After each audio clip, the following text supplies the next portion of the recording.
Channel open. Welcome back to Weekly Trek, a Star Trek news podcast presented by TrekCore.com. I am your host, Alex Perry. What's today's date? The date. Today's show was recorded on February 28th, 2026, and is current through the Star Trek Starfleet Academy Season 1 episode, The Life of the Stars, so beware of spoilers. All right, let's get into the show. Good day, Voyager, and welcome to A Briefing with Neelix.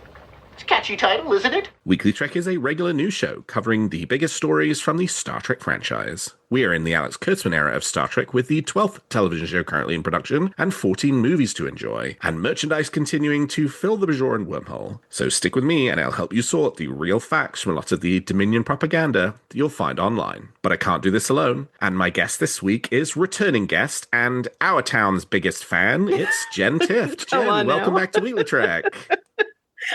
Hey, Alex, it's great to be back.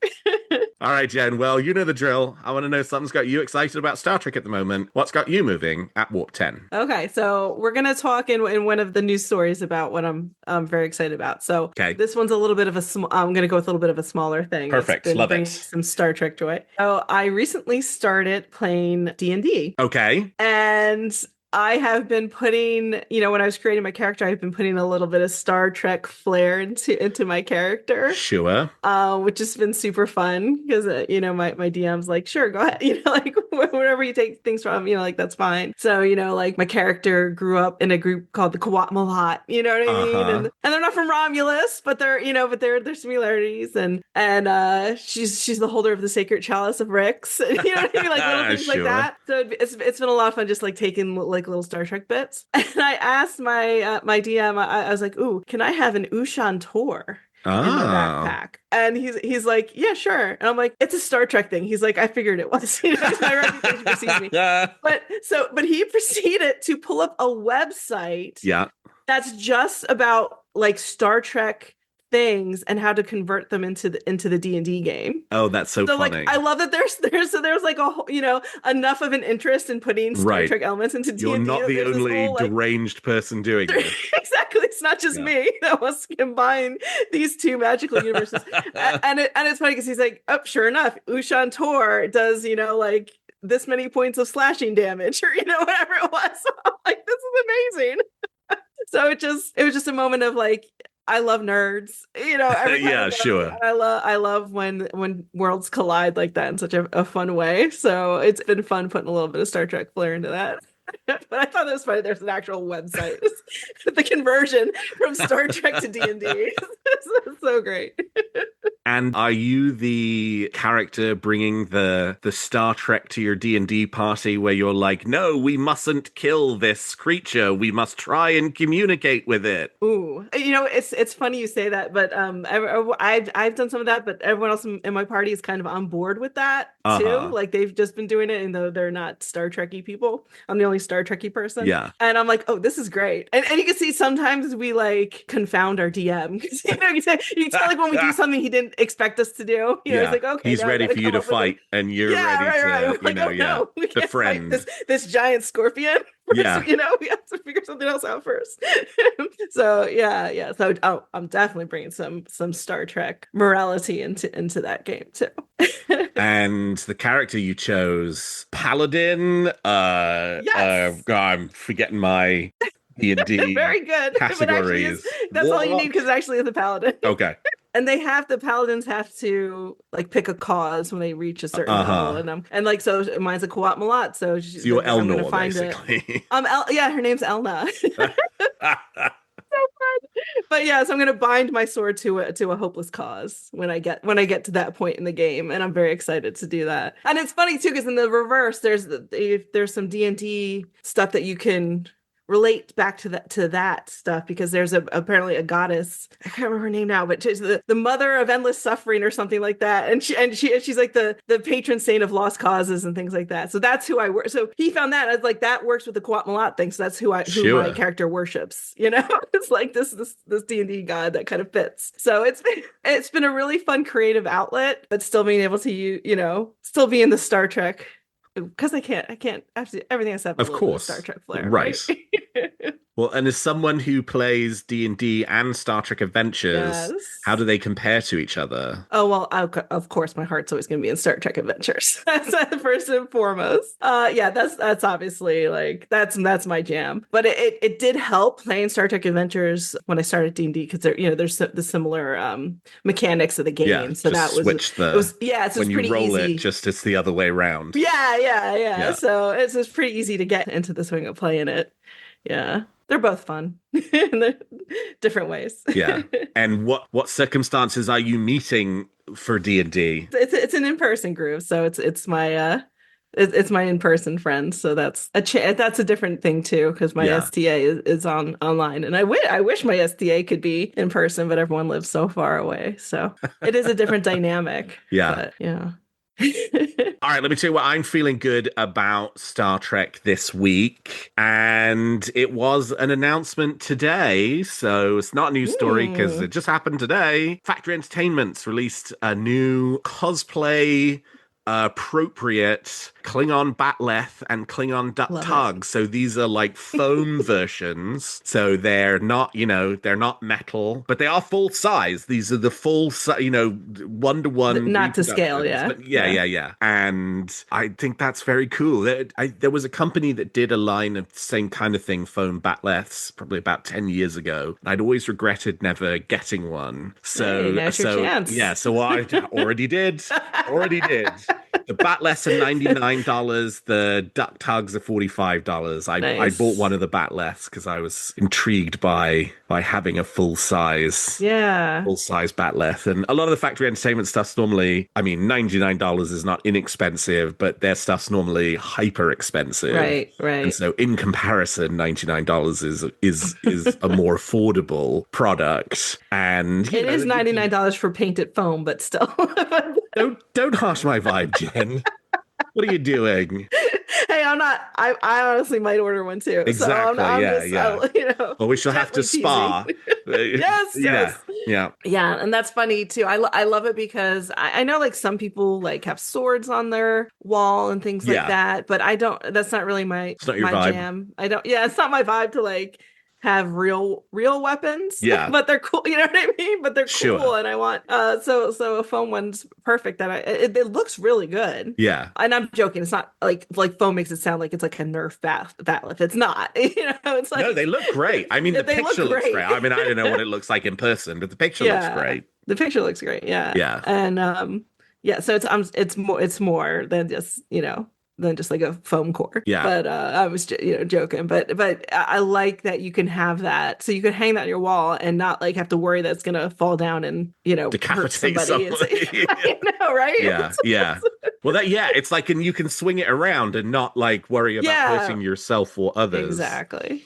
And while there were sort of metal versions that they used on the show, mostly this was exactly what they had was the foam ones, because that, especially for all the fight scenes, they're not actually using like metal props that they're bashing together, because that's dangerous and expensive if they break. They've got foam ones, so it's in some ways it's like you're sort of getting the real thing because that's what the actors are holding in the TV show. Yeah, I love it. Yeah, that's great. I might get one. Do it. I kind of want Batleth. Yeah, exactly. I'll have to look on my conversion chart what damage a Batleth does. I didn't know that there was option. We did look at it because it was funny. There's options for Batleth. If you hold it one-handed versus two-handed, it does different amounts of damage and all this stuff. And I'm like, that is a two-handed weapon. Your journey towards becoming Jadzia Dax is well on its way. Right. Maybe I should. Well, see, the Ushan Tours, though, makes sense because I grew up on a glacier. So that's what got that. Of course. Batleth doesn't make. If I could fit in the Batleth somewhere, I would. And do you carry around a piece of string to like, kind of do the thing in United where they're fighting each other with the bit of wire in between them? That's right. They're holding on to the strap. Yeah. It's mostly a tool. That's why, because I have, the classic for D&D, ceremonial combat, like, big old two-handed claymore. Yes. I didn't go full Star Trek, but got it. And only $45 for the Duck Tag. Duck Tug. Duck Tug. I love it.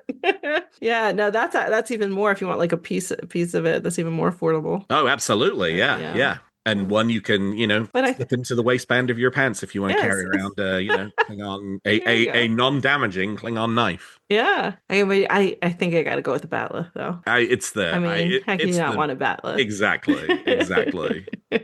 All right. Well, with that, let's turn to the week's top stories. There's a war going on, and I'm a reporter.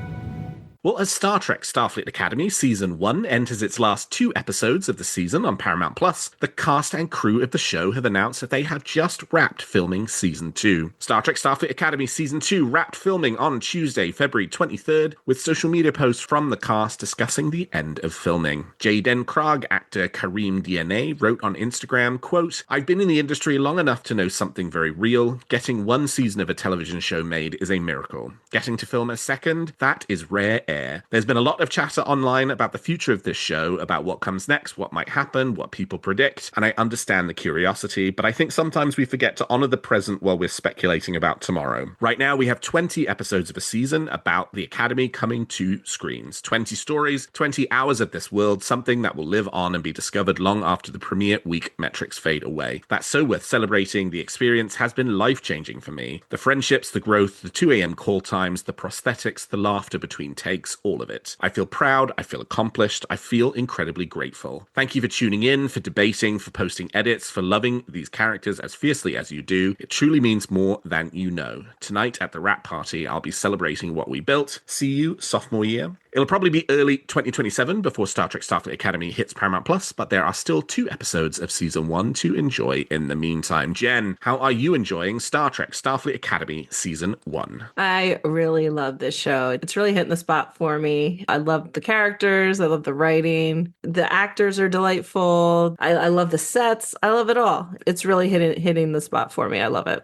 And it definitely deserves more than 2 seasons. I mean, not obviously I'm not from the production side, money, whatever, but from a creative side. I mean, we at least got to get through graduation. College is 4 years. 4 years. Gotta get to 4 seasons. Yeah. So I mean, so creatively, it definitely deserves more seasons. And I hope, I don't know how they make those decisions, but hopefully I mean, anecdotally, it seems to be hitting, this is my metric, like normal people. Yeah. To the same levels that Strange New Worlds had, at least. I don't know, actual numbers wise if it is or not, but it seems to be in my universe. So I'm hoping that bodes well for the decision. I don't know. Yeah, I mean, we'll see. It's one of those things where it's like, I mean, on the one hand, it feels like they could take a lot of time to make the decision because, I mean, Season 3, if it were ever greenlit, not going to be on the screen until early 2028, which is 2 years away from now. So it's like, what's the rush to kind of make a decision about, green lighting a Season 3, because you got a lot of time before you need to get there, even just sort of keeping that like 1 a year kind of cadence to it, because they filmed 1 and 2 so close together. But it also feels like, hey, they built the biggest set for a show in North America. You're not just going to leave dust covers over that for 12 to 16 months while you make a decision about what to do about it. If you're not planning to do more with the show, then time to move the sets on so that you can put something else there in its place. So it is also like the decision probably won't be too far away, even if it doesn't hit sort of a timeline at which we've seen Kurtzman era shows traditionally get their pickup notices, because for this one, they're so much further along in terms of what they have. And, I sort of get the sense from, like, the first time I read the Kareem DNA comments, it's sort of like feels like you're telling me the show's over without necessarily telling me the show's over, right? And, like, when you look at some of the other reactions from some of the cast where it's all like, how sad they were all to say goodbye to each other. At first blush, it's very much like, oh, maybe you guys know what we don't know, which is you are done, and therefore everybody's, sort of tearfully saying goodbye to each other. But I actually don't know if that's true or not, because this is a cast and crew that basically made 2 seasons with only a few months break in between over the course of 2 years. I mean, that's a huge undertaking, and like,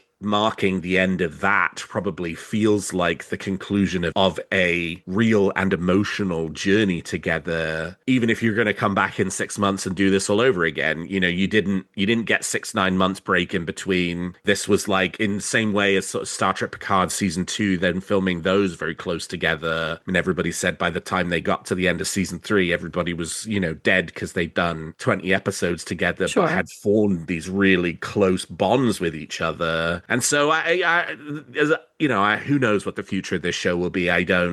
Initially I was sort of, reading into what those social media reactions were, but I've stopped doing that. I don't know that there's any truth, to be had there in terms of what next steps look like.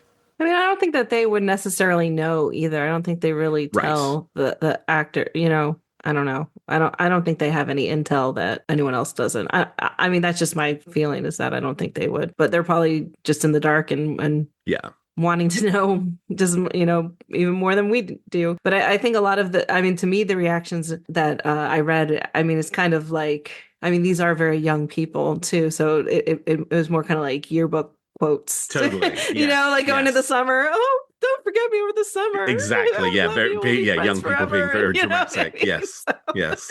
Which is great and refreshing, and I love it.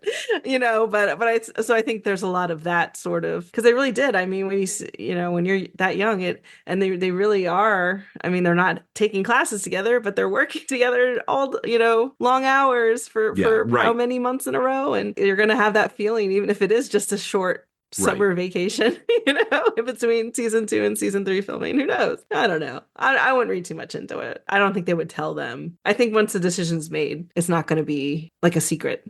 Yeah. You know what I mean? Right. I don't know.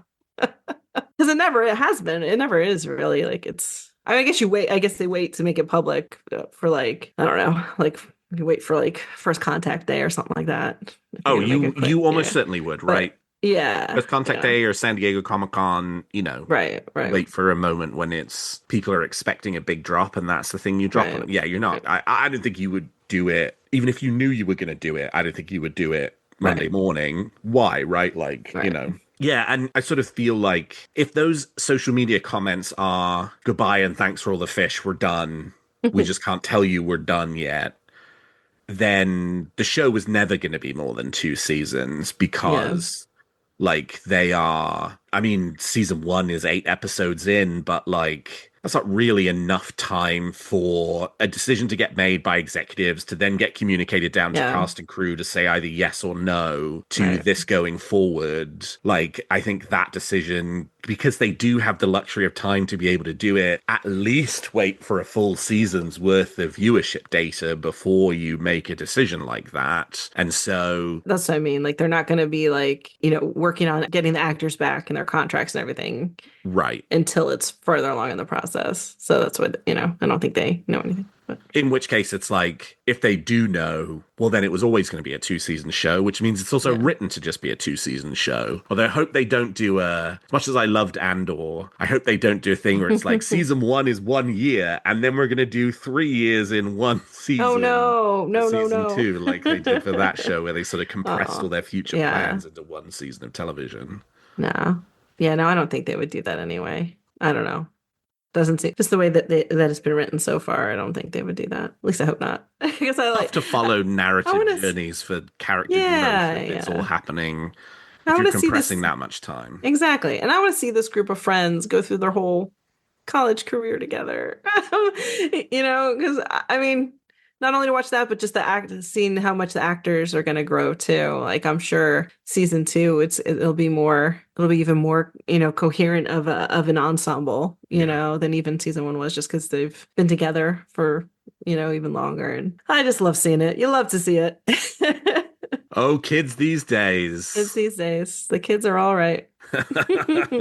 Well, following last week's episode of Star Trek Starfleet Academy Cosine, TrekCore spoke to Darem Reymi actor George Hawkins about the character's arc through season 1 of Starfleet Academy. When asked about balancing the character's cockier moments with more vulnerable ones, Hawkins said, quote, I really appreciate you noticing. In every scene, I think you have stakes, right? It's an acting principle. There's the thing you're running towards and an equal force that you're running away from. And I think Darem has a lot that he's running away from, and you don't necessarily see a lot of it in the script. You meet a lot of what he's running from in Cosine, but a lot of the time you're seeing him proving himself, competing and succeeding. So I wanted to just show the other side of that no matter what you're running towards, at the same time, you're running away from something probably bigger and scarier. I think it's a failure that Darem's running away from, this inherent belief that he's not worth the air that he takes up, which is something that was so exciting to play because that's a common thread through all of us, right? And about the Kyonian prosthetics, Hawkins revealed that Starfleet Academy was his first time in wearing that kind of prosthetic makeup. Oh my gosh, it's a lot. Whenever I'm in Kyonian form, it's normally like a very high-tempo scene, he said. It's like he's about to die, or someone's about to die, or he's running away from someone dying, or he's going to kill somebody. There's such an intensity to those scenes, and I can't hear anything in the prosthetics. I can't see anything, I can't feel, so it's like you have this tunnel vision, which actually really helps in those scenes. And how much of George Hawkins is in Darem Reymi? Well, Hawkins says, quote, I mean, our showrunners are incredible. The writer's room and what they create, and our department heads, they're phenomenal at creating this world, and it's up to me to come in and respond to it, right? But there's also a lot on the page. The scripts have so much to work with, but you also want to bring yourself, right? I think that's my approach. I don't want to lose myself in the character. I want to use myself. Personality derives from the Greek word persona, which means mask, so we ourselves are a character. So to use an extension of myself, I guess that's running away. Jen, how have you been enjoying George Hawkins' performance as Darem Reymi? So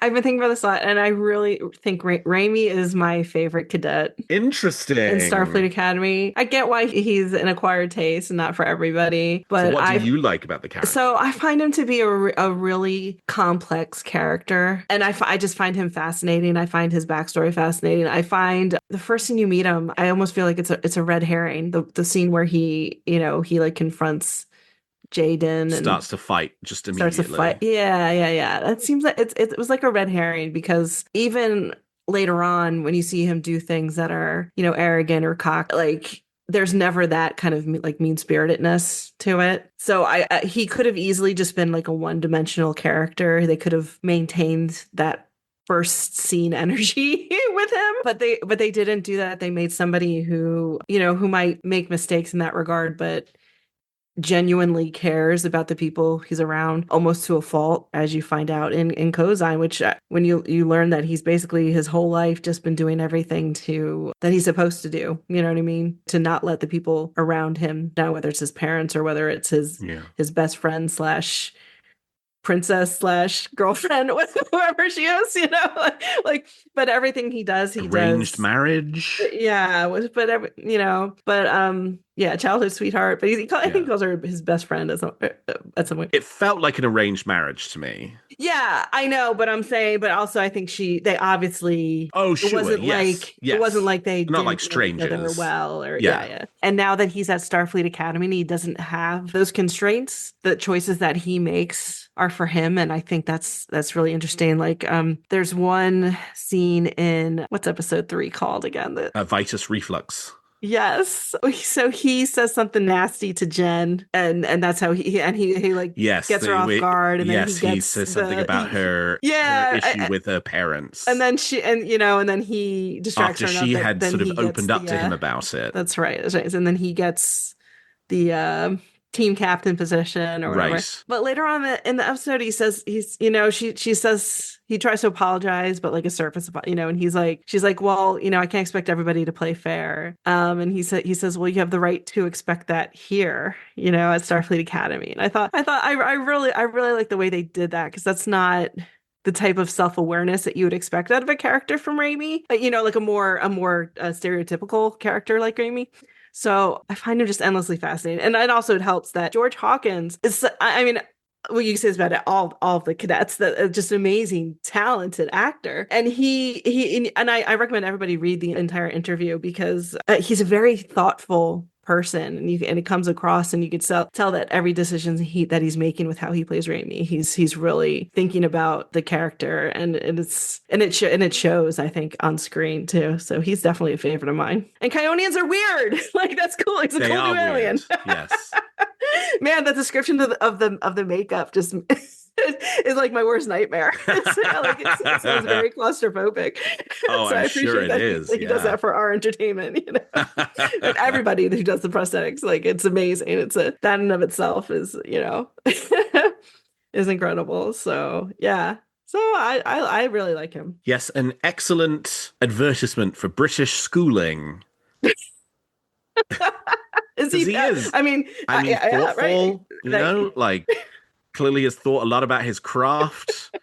And a classical actor, yeah, exactly, trained. Classically trained. He wasn't doing Our Town in secondary school. He was doing Shakespeare. Oh no! You know, George was doing the kind of plays that I was doing. You know, Hamlet and sure. Comedy of Errors and The Tempest. That's funny. Not this Our Town nonsense.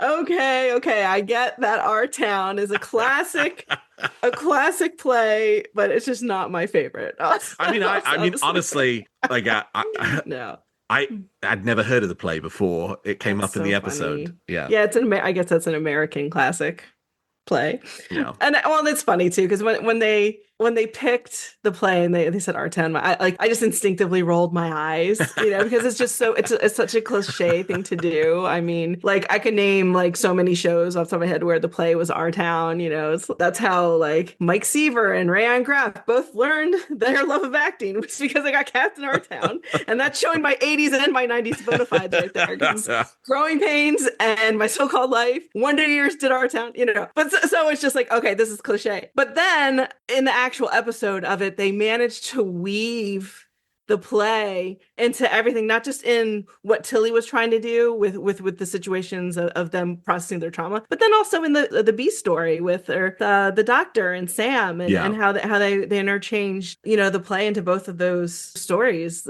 I mean, I have to admit that they picked the right play, you know, and I think, you know, and to be fair, I should sit this one out anyway, you know, because this is obviously written by theater kids for theater kids, you know, which is not in my my wheelhouse. So I was not performing The Tempest when I heard or Hamlet when I was in school. So I should sit this one out anyway. But again, like the episode itself, I really love the end result of the episode. So well, it's hard when you're doing an episode about a play because nothing kills the momentum of an episode more than having to stop for the audience and do like this is what happens in the play, so everybody's up to speed about what ultimately makes this make sense, you know. And especially for an episode like this where the choice of play is really resonant with the episode itself, that the episode is not necessarily a version of the play, but that there is shared themes or ideas, or, you know, they're sort of playing in the same sandbox, even if they're not the same. And so you sort of like naturally then kind of have to go to a play that everybody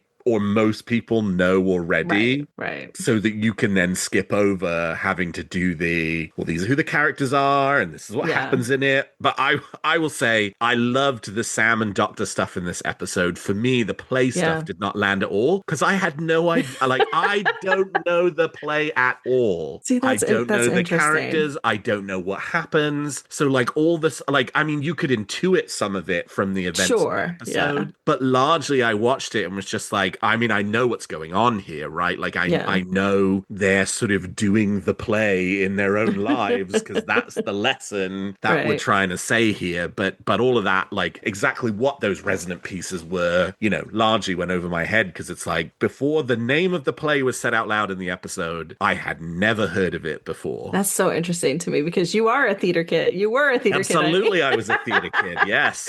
But it is in a different country. Yeah. And it's an American classic play. Yeah. That's funny. Yeah, I didn't think about that, how it would land if you didn't know the play. So that's really interesting. But I mean, I think they did a good job, though, of like in those scenes where they're like reading at least I'm not reading, but talking about like how the characters are feeling. You could at least like, I guess it doesn't even really matter. Like, if you know you know what I mean? In the sense of like, okay, well, we're really just trying to get at how Tarima's feeling and how Kayla was feeling and how Reymi's feeling, you know, when they talk about the different characters. But there were some, like, because there were some cute little things, like none of them had ever heard of the play, obviously, except Sam, because that was when Sam picked and researched. And then because the play is 1,000 years old. Yeah, this play's 1,000 years old.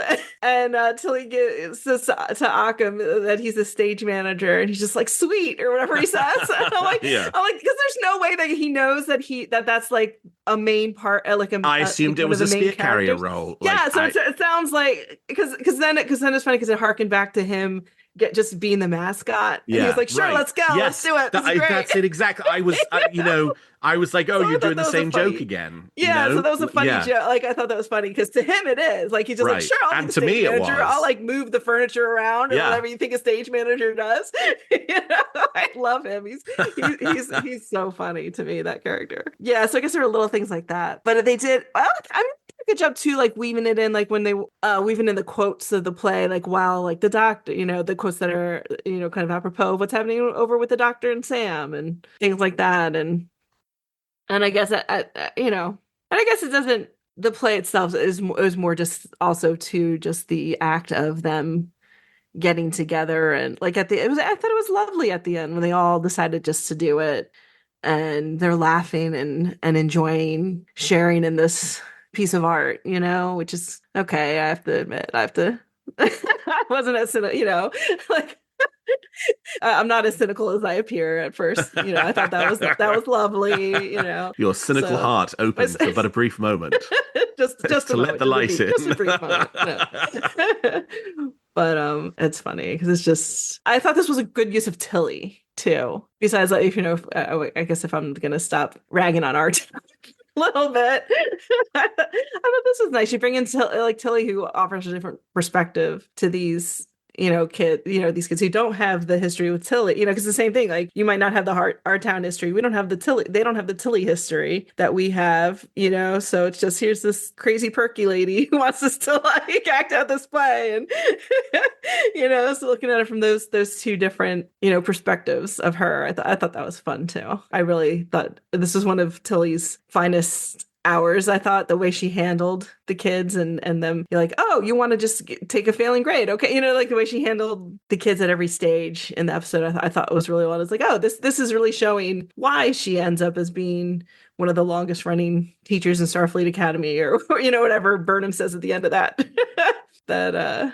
epilogue. So yeah, I thought this was a good episode. Well, George Hawkins isn't the only Starfleet Academy cast member who has talked to the press in the last week. Bella Shepard, who plays Genesis live on Starfleet Academy and was central to the other plotline on last week's episode, Cosine, spoke to TrekMovie.com about the character. In her discussing the reveal at the end of the episode that Genesis had altered her letters of recommendation for Starfleet Academy, Shepard indicated she did not know that about the character prior to reading the script for the episode. I didn't really necessarily know for a fact what her flaw was or her Achilles heel was, she said, but in developing stages of the character, I was definitely trying to discover her cracks and figure out, yes, she's so confident, but there's got to be another side to that coin. So I was kind of already developing a version of what I got, and then I received the script for episode 7, and I was like, oh, that makes so much sense. That's kind of along the lines of where I was taking this, so it was very freeing to me as an actor to get answers and also validating. And when asked about how the events of Cosine would play into the character's future arc, Shepard said, quote, yeah, I mean, everyone's got something. I love the audience now gets to see what Genesis' thing is, and we definitely get to see a lot more of it through season 2 coming up. And I'm very excited for people to see the rest of her journey because it's very raw to admit when you're wrong or when you have a flaw and to expose that to people. So I love that Caleb is someone now who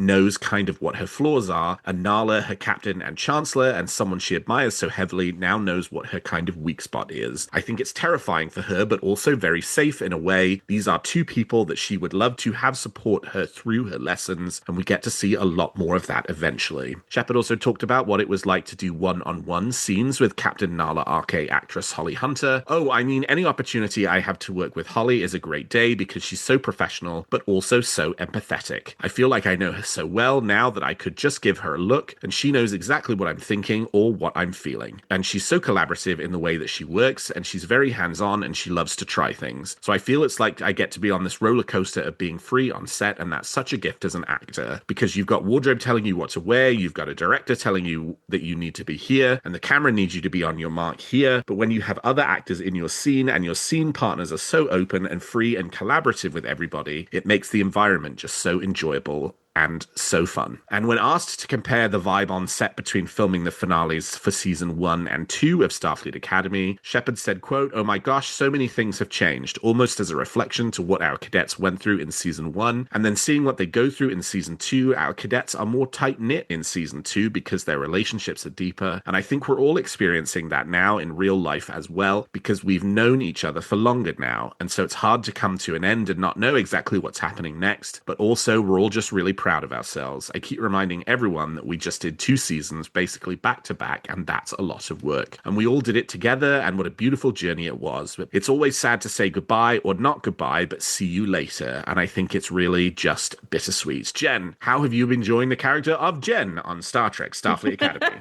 Great name. Yeah, so that last answer that you just read, that kind of puts some of what we were talking about earlier into perspective of the, that why the Instagram quotes or whatever feels so much like an ending, because she just confirmed it, that they feel even more cohesive as a group because they've gone through another season of filming back, 2 back to back, and they feel like a family, and that's part of it. But Jenn, I love Jenn. Jenn's great. I love her that she's very deliberate in everything she does. So she's like kind of like a quiet leader, you know what I mean, as opposed to someone like Reymi who's more like in your face, you know what I mean? So I think she's interesting too. I love her look of her. I can't remember the name of her species now, but Jasha. Sure. Something like that. But she looks great. Like, she somehow looks even prettier, with the alien makeup on. She absolutely does. She yes. looks fantastic. 100%. Yes. And she's already like gorgeous, But I think with this, I don't envy her job. Her of playing this character, because it almost seems unfair to burden a character with oh, you're beautiful, oh, you're super hyper competent, you're really smart, you're good in a crisis, you're like you had this, your dad's an admiral. Like, it's very difficult to play a character like that and have your character not be like annoying, or obnoxious in any way, and she does it and she pulls it off. And I think giving her this, like, showing that she has in her own insecurities too, it probably does a lot to humanize her more, or make her more relatable to people watching the show, which is good. And it was still funny though to me, because she doesn't actually have a problem. Other, you know what I mean? Yeah. Like, she's like, your problem is that you have some insecurities. Everybody has that. So I mean, that's good to know that she's not like superhuman, that she has some of that. But the scenes that I most like Jenn in are the ones where she is the one with the cool head, the level head. So that's what I like about her. So I don't want to think about her having insecurities. You know what I mean? Sure. But I think it's good. But I think it's fun because I think, you visit her character 20 years in the future, and just, everyone still has insecurities, but she's going to be the one, like the cool headed captain who is a cucumber through every situation. And I kind of like that. I kind of like that we see that person being developed, in school here. So that's what I find interesting about Jenn. Jenns are great. Jenns are great. Yeah, as a general rule. Rule. General, hey. Great. Yeah. Yeah, I think of all the characters, Jenn is the one that you can most clearly see the direct path to being Janeway, Sisko, Kirk, 100%, Picard, right? Like, and it's kind of funny to say that because it's like Picard wasn't clearly on that path from what we saw of him in his academy days, right? Like, you wouldn't necessarily have pointed to the person that you're sort of half shown and kind of half told about in Tapestry and been like, oh, that guy's going to be Captain Picard one day. He's got more of a Reymi streak, He sure does. Yeah. Or, I mean, actually, he's got more of a Caleb. Oh, he Mears does. thing to Yeah. him. Caleb's definitely the more direct link for that. Yeah. But, like, despite her sort of revealed insecurities in Cosine, like, is definitely the character you're most like, oh, there's a hyper-competent, very Right. good at her job Starfleet captain Yeah. right there. And it's sort of fun to see that kind of play out a little bit. I mean, and in some ways, I would imagine that's what James T. Kirk in the Prime universe was like too, right? Like, maybe it had a couple of flaws here or there, but generally, this is someone that you pick out very quickly as being like, that's going to be James T. Kirk one day. And I think, that's the same for Jenn too. Absolutely. And she also has the emotional intelligence too, which I like seeing. Yeah. Like you can tell that she'd be a good boss, I guess is a good way to put it. You know what I mean? Like the way she interacted with Sam right off the bat. There's a really lovely scene in the latest episode with her and Tarima talking in their dorm, and she's basically, I mean, it feels like she's a ship counselor almost, the way she handles that conversation is just a level of emotional intelligence that I think is really nice to see too. Yeah, she's, like you said, she's on her way. It doesn't matter if she didn't get into the captain's training program or whatever it is. Everybody has a few bumps on the way. Minor setback. Mm-hmm. Well, and lastly this week, Fanhome have announced that they will be extending their Star Trek Starships collection beyond 20 issues, with the collection now confirmed to run to 32 issues. The added ships to the collection will be the USS Aledo from the Star Trek Lower Decks Season 3 finale, the Synth attack ship from Star Trek Picard, the Klingon-built Fake Federation ship from the Season 2 premiere of Strange New Worlds The Broken Circle, the USS Athena from Star Trek Starfleet Academy, the one nacelle Freedom-class variant of the USS Cerritos from the series finale, the shuttlecraft Galileo from Strange New Worlds, the USS Kelsey May from the opening moments of the Strange New Worlds episode Under the Cloak of War, the USS Cerritos with its hull removed from the Season 2 finale of Lower Decks First Contact, the Nova Flyer from Star Trek Prodigy, the USS Adventure from the Space Adventure Hour television show in the Strange New Worlds episode of the same name, the Gorn Hunter from Star Trek Strange New Worlds, and the USS Protostar from Prodigy with its proto-warp deployed. The ships will automatically be dispatched to subscribers as they reach the appropriate issue number and will become available for individual sale on the Fanhome website at a later date. Jen, will you be picking up any of the new starships in the Fanhome Star Trek Starships collection? Yes, so this is what I'm excited about Star Trek this week, because I have been waiting for somebody to make me a whole list Cerritos. And it's coming. I am so excited. It's one of my favorite episodes of one of my favorite shows. And it's such a clever idea. And the execution of it is also just it's beautiful. So I can't wait to see what like a model of it looks like. It's one I've been wanting since that episode came out, and I cannot wait to pick that one up. It's going to be gorgeous. I'm shocked to discover that you're an engineer. I know, right? I want the one that Rutherford could have earned his promotion for, right? I want the one that I can see the insides of. Yeah, exactly. Well, that's what, because I was thinking about that. Like, I'm wondering how detailed it is. Yeah. Like, I can't wait to actually see it in execution. I mean, it's the ultimate starship porn. It's a starship with all its clothes off. Right? I didn't think of it that way. Leave it to me. But yeah, definitely picking that one up. Yeah, there are a few cool ones here. I'm a little nonplussed with maybe a lot of the choices that are on here. There's a lot of randos. There are a lot of randos. As someone who is a subscriber, probably some of these I would be okay if I didn't get them. Right. Let's put it that way. Which of the first 20, I felt that way about a couple of them, but most of them I'm like, oh, I'm really pleased to have these. I mean, you just got the Protostar, for example. Like, obviously, lovely. That's a great one to have. And it would be nice to have the Protostar with the Proto Warp engaged, but it's like the Adventure from Space Adventure Hour. I could do without having that one. Right. The synth attack ship from Star Trek Picard. Yeah, that one's probably not that's not firing the imagination, but wonderful to have the Athena. Yeah. And to get it, I think this, we're through maybe 16 or 17 issues, so it'll be another few months before the Athena ships to people, but that's pretty close to season 1 coming out. I mean, it's not, a year or two later. It's probably Right, 6 to 8 months later, which is nice. And that's a great ship, I think. I love that design. I think it's gorgeous. Yeah, it's a very pretty ship. Yeah. I want to see the engineering section. Yes. Well, I guess we just saw it sort of vaguely in the background of in the pilot.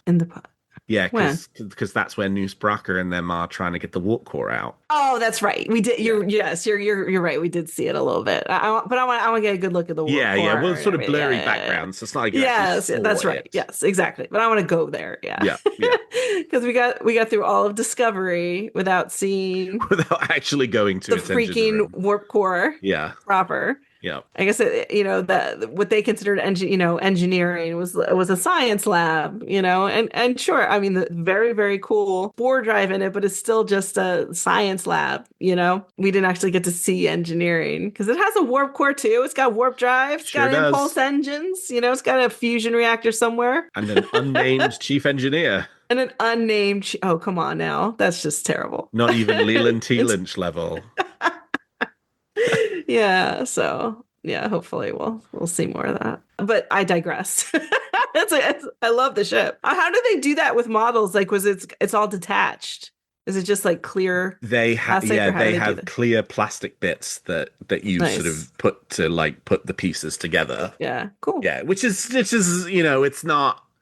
it's not the greatest solution, but it's the only. Well, what else are you gonna do? Exactly. What else are you gonna do? You can put magnets in it, magnet it. Yeah. I mean, I think you need very strong magnets. Yeah. Well, I mean, they do that because you get the floating football helmets and all that stuff. Yeah.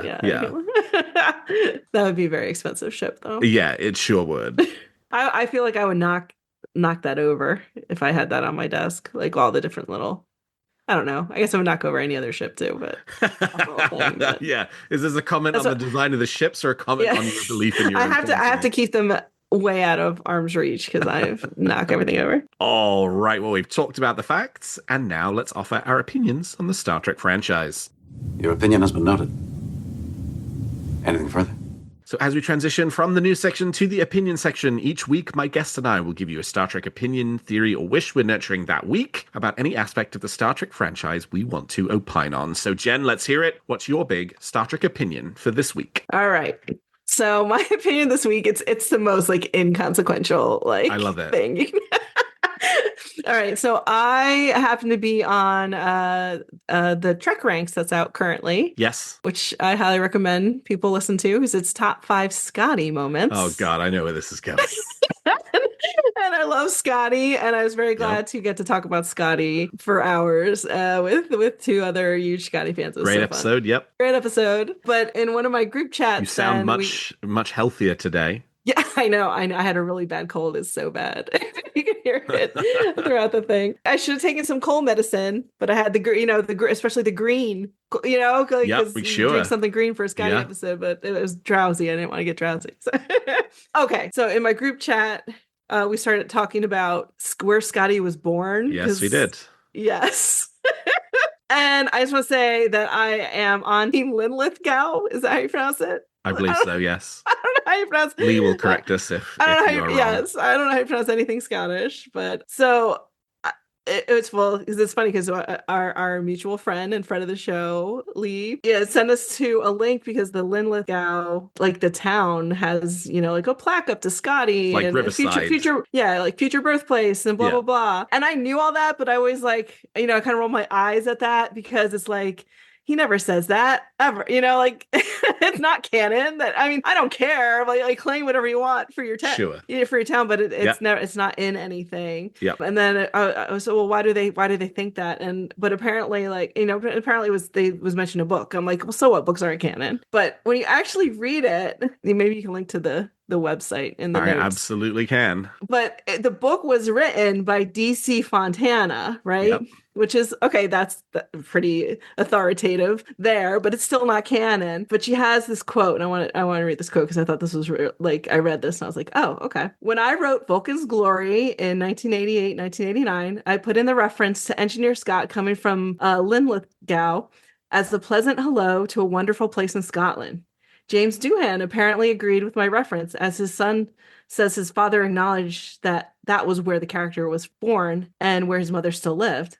Since I knew Jimmy Doohan from the time he was hired on Star Trek and often spoke with him about aspects of the character when I was both story editor and a writer on the show, I can say with confidence that he knew his character well. If he said that was where Scotty was born, well, I was just reporting the facts. I'm like, how can you get any better than that? Like, Absolutely. They got me there. I was like, okay, you know what? You've got a good claim. You've got a good claim there.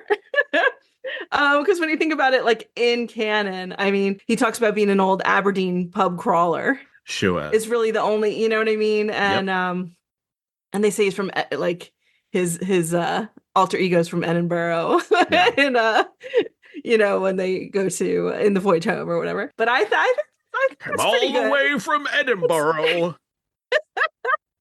But I think that's a pretty good. And McCoy says that, not Scotty. Right, that's true. Yeah. Yeah. But I think as far as like trying to justify something, Sure, that's pretty damn good. Yeah. So I really think it would be nice if Strange New Worlds kind of makes that actually Canonized it. I think they've earned it because they've, you know, because that's pretty good reasoning right there. It DC sure Fontana is. and James Doohan both sign off on it. But it's funny because it convinced me when before I was like, one, I don't really care, and two, it's not canon, so it's not true. But it's canon in my head now. That's a lot better than what I thought. I thought you were going for the fireplace tiles. That's where I thought you were headed. Oh, I would love. Okay, so again, this is on that we're gonna send the link, but apparently, like I can't tell if it's like it's a like a town hall building. But they have these lovely little enterprise like glazed tiles apparently in their fireplaces in the town hall. I'm like, this is just amazing. And if you look at the picture, I mean, they're so cute. They're gorgeous. And I want to know where they got them. Yeah. You're mid-planning your renovation of your fireplace right now. Right? So I think this town's really, really doing it up. So I would love for them to get a nod in Strange New Worlds. Yeah. Riverside, Iowa's just got a plaque. They don't have and Bloomington, Indiana's got the bus. They don't have fireplace tiles. Come on. That's going the extra mile. They went the extra mile. They earned it. They earned Scotty's birthplace, as far as I'm concerned. So that's my little, inconsequential opinion about Star Trek. I love it. Has changed. I love it. All right, let me give you my also somewhat inconsequential opinion about Star Trek this week. Love it. Which is how hard it is to be a Star Trek writer when it comes to like canon and lore and stuff. Oh yeah, it's gonna be a nightmare. And it's not even the like even what I just said. I'm sorry, I don't want to interrupt, but like even like, oh well, so they're gonna be like, well, exactly, Aberdeen, yeah, right. So you're going against the canon. Yeah.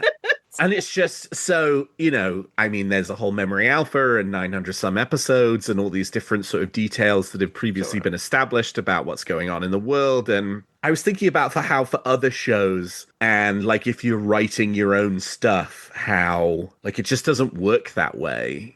And it was actually an episode of Star Trek that got me thinking about it. I've had stuck in my head for a few weeks that scene in Casino Royale where they beam aboard the fragment of the ship and it's got the US flag on it. And they're like, oh, it's 52 stars, sort of implying that it was and then they may even have said it's like, oh, and that's when the United States had 52 states to it, right? Sort of, basically at some point after 1988, when that episode was 89, the episode was broadcast that, the US would pick up 2 more states and they would update the flags. Greenland and Canada. What's the matter with this? Yeah. I'm sorry to get into it. Yeah, sorry. Yeah. So set aside the politics, Jen. We live in hell. So yeah.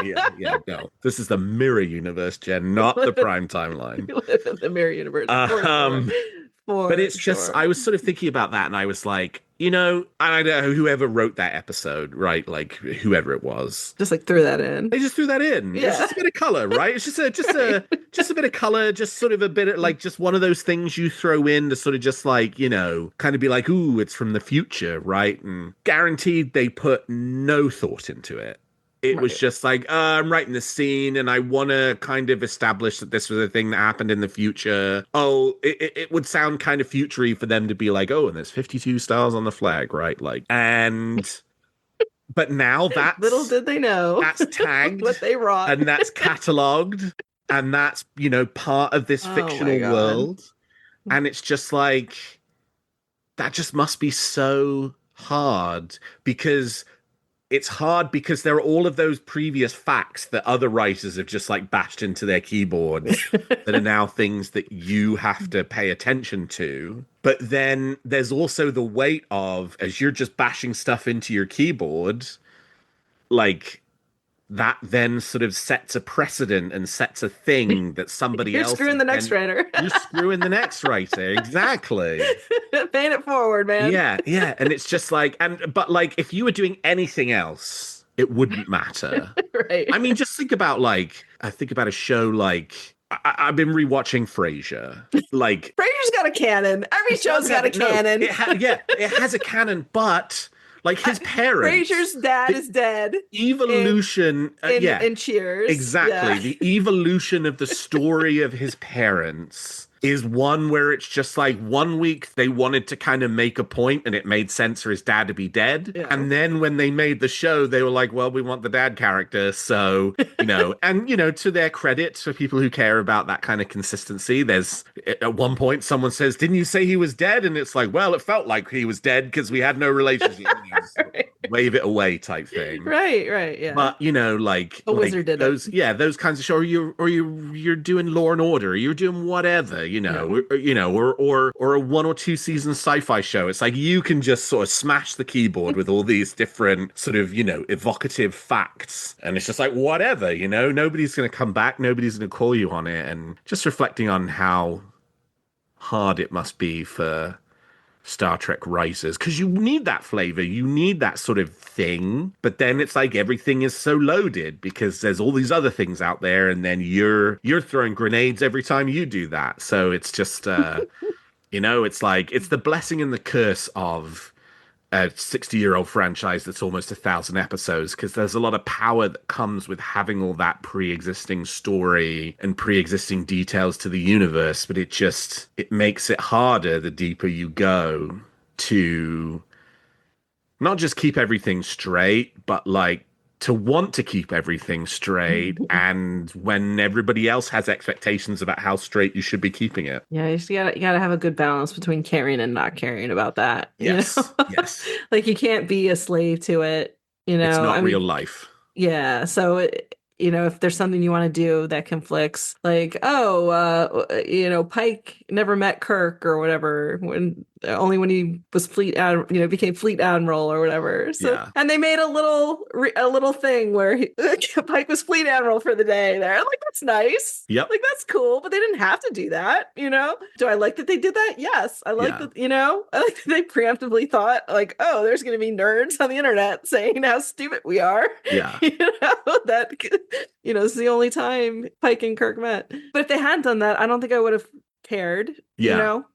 Because we're like, okay, this is a great show and these are great, you know, and Kirk being on Strange New Worlds is awesome. Like, can you imagine if they like didn't, like, oh, we can't bring Kirk on because of this one little line in this, right? You know, yeah, right. 60 years ago, you know, like, that'd be so dumb. So you got to do a balance, and I think they've been doing. I think, like, I mean, every little tidbit that they mention is a little gift, but don't sweat it.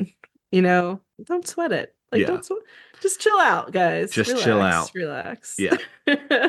Relax and have a good time. Relax. And if they do ever mention what town Scotty was born in, it's Strange New Worlds, and it's not the one you thought it was, nothing's stopping you from thinking. Don't go burn down Lynn Lithgow. Yeah, exactly. It doesn't matter. You can no one's stopping you from thinking whatever you want. Yeah. Anything can be canon in your heart. And that is what a great way to leave today's episode.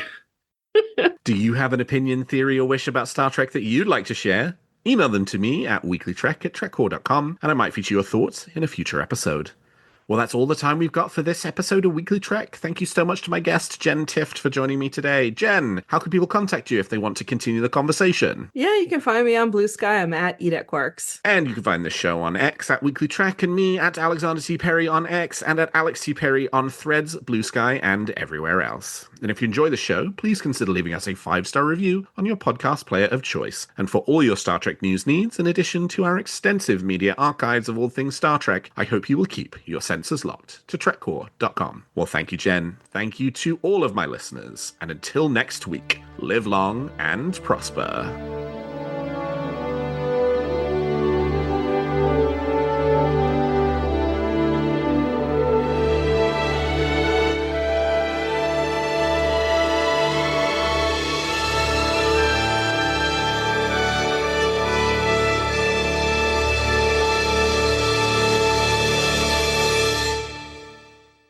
Weekly Trek is a production of TrekCore.com and owned by Trapezoid Media, LLC.